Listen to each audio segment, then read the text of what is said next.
aí, você já ouviu falar sobre mindset? É uma forma de pensar, uma maneira, né, de enxergar, de ver o mundo, né, uma visão sobre o mundo. Hi guys, Teacher Thiago aqui, e hoje eu quero aproveitar esse começo de ano para falar com você, professor, sobre uma forma importante de enxergar os nossos alunos. Vem comigo.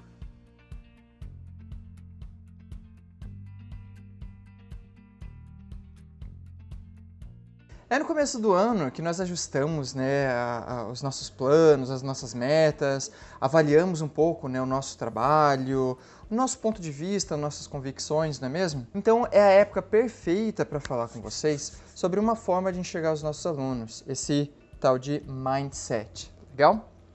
Você já reparou como você fica quando uma pessoa que você gosta te visita?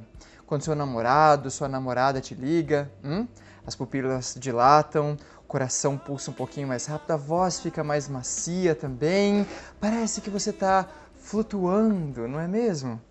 Agora, quando aquele vizinho chato seu vem bisbilhotar, A voz fica ríspida, você já fica com aquela tensão na cara, não é mesmo? Aquelas rugas todas começam a aparecer. essas são respostas naturais do nosso organismo que se adaptou a viver em sociedade, não é mesmo? E são vários os estudos que falam sobre os componentes químicos, os hormônios que são liberados de acordo com essas relações que nós temos. Tá, Thiago, mas o que isso tem a ver com aquele tal de mindset que você comentou no começo do vídeo?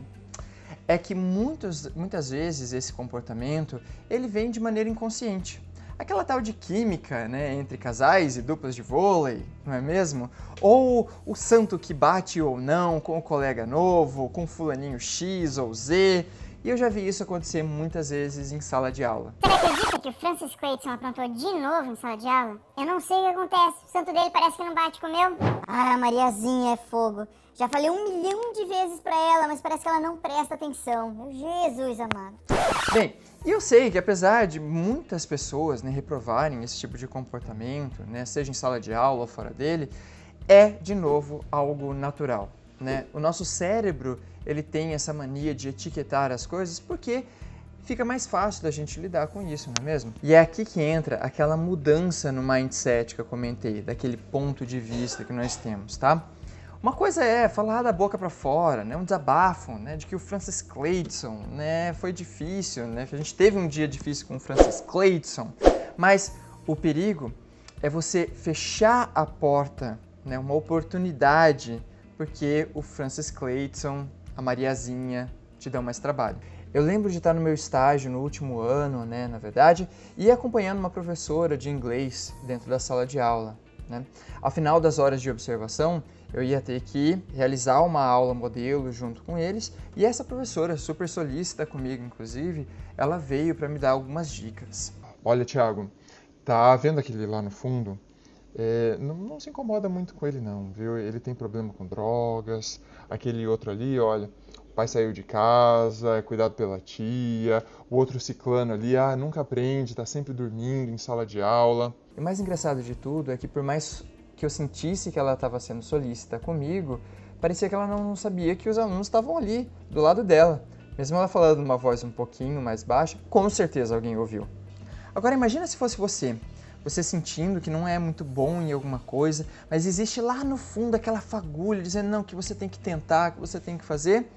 E aí, algum dia, né, você resolve fazer alguma coisa, você resolve tentar um pouquinho mais forte. O que vai acontecer quando você encontra um professor desse? E esse é justamente o tipo de mentalidade que me preocupa dentro da sala de aula, junto com os meus colegas, junto com outros professores que eu treinei também, porque infelizmente nós ainda vemos muito isso por aí. Se você pensa e age dessa forma, você deixa de realizar o seu trabalho em diversos âmbitos. Você deixa de buscar a verdadeira razão por aquela dificuldade que o aluno tem com a matéria, aquele determinado comportamento em sala de aula. Então você não tenta procurar a raiz verdadeira daquele problema. Você simplesmente tarja o aluno como problemático e ponto, você já resolveu o assunto. Não é bem assim. A segunda questão é que você veda o seu aluno de tentar, porque mesmo que algo aconteça e o Francis Clayton, por exemplo, né, ele decida se esforçar mais para ver o que acontece, etc., ele vai dar com a cara na porta. Por quê? porque o professor ainda vai achar que ele é problemático e mesmo ele realizando um esforço um pouquinho maior para ele, né, o professor ainda vai achar que não foi o suficiente ou ele sequer vai dar a oportunidade daquele aluno ele tentar. E por fim, você deixa de enxergar a individualidade, né, de cada aluno que o nosso amigão aí, o Paulão, né, já comentou a respeito alguns anos atrás. Paulão, aquele barbudo, lembra? Hello, my Você friend. conhece ele. Então, se é natural etiquetar pessoas, eu sugiro então uma nova tag. Ao invés de colocar uma tarja preta dizendo que o fulaninho é um problema para você, por que não pensar nele como um aluno desafio? Desafio significa algo possível de ser solucionado, não é mesmo?